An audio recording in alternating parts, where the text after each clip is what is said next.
Hi, my name is Nicole Grady on YouTube. At the age of 12, a letter to my son. Um, it's come to my attention that a few people feel like my video is irrelevant and I'm the only person that has gone through this or went through this. So I'll give you a few numbers. I'll throw a few numbers out here. I stay in Chicago and our jail system is CCDLC, the one that I know that's closest to us.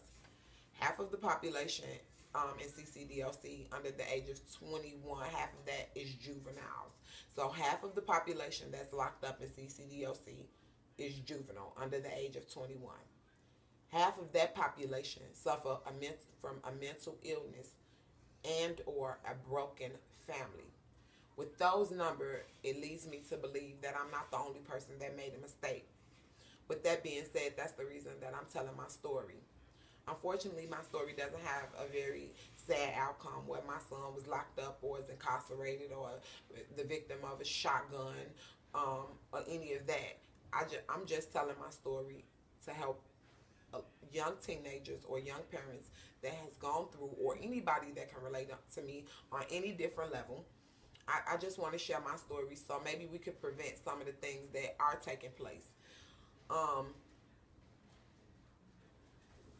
I I have so much that I want to say in so little time that is crazy. With those numbers, and I just told you the statistics, do you think that if one of those or most of those kids were diagnosed with those disabilities, or they came from a home that was still broken but they understood why mama did certain things, do you think that those men still would have committed those crimes? One day I was reading on Facebook, this guy, he was on death row, and they asked him, "What do you want your last meal to be?"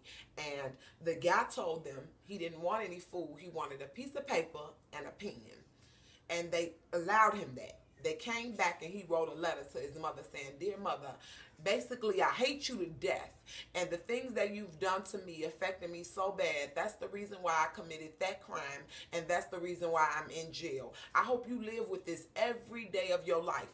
Now, somewhere down the line, something took place. Now, we don't know what happened, and he's gone, and she's the only person here to say her side of the story. Now, I'm sure in her eyes, this parent felt like those was his decisions. He made those. He did that. But we speak life into our kids. We we hold the power to make them or break them. So even if you feel like you didn't do anything to his life, somewhere down the line you affected him. Even if you feel like you didn't affect him and that he made those decisions and that choice on his own, you did. Just like if you were in a relationship with a significant other and they needed you at a sensitive time in their journey or their life path, and you weren't there for them, that's going to draw a wedge between you and that particular person. So what's the difference between children and mother? If they need you at a particular vulnerable point in their life and you drop the ball and are not there, that's gonna affect them some way. You are not allowed to tell that person how to feel. You're just not. Whether you're a parent, a lawyer, a doctor, a psychologist, you can't tell me I'm gonna do this to you and I want you to feel this way. That is not right. Parents, we should start listening to our kids. I'm not saying be a fool, not even by a long shot, because I want my kids to respect me to the fullest. But what I have learned is you can learn stuff from a stranger on the street. You can learn things from a billboard. So why don't you think that we can learn stuff from our children? We need to listen, pay attention, and be aware of their feelings. Yeah, sometimes they try to pull the wool over our heads to get over. But sometimes they aren't, and this is just their feelings in the situation and how they feel. Take that into consideration.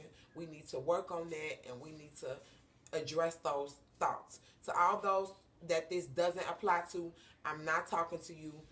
Thank you. Continue to do what you're doing, and leave a comment on how you did it, and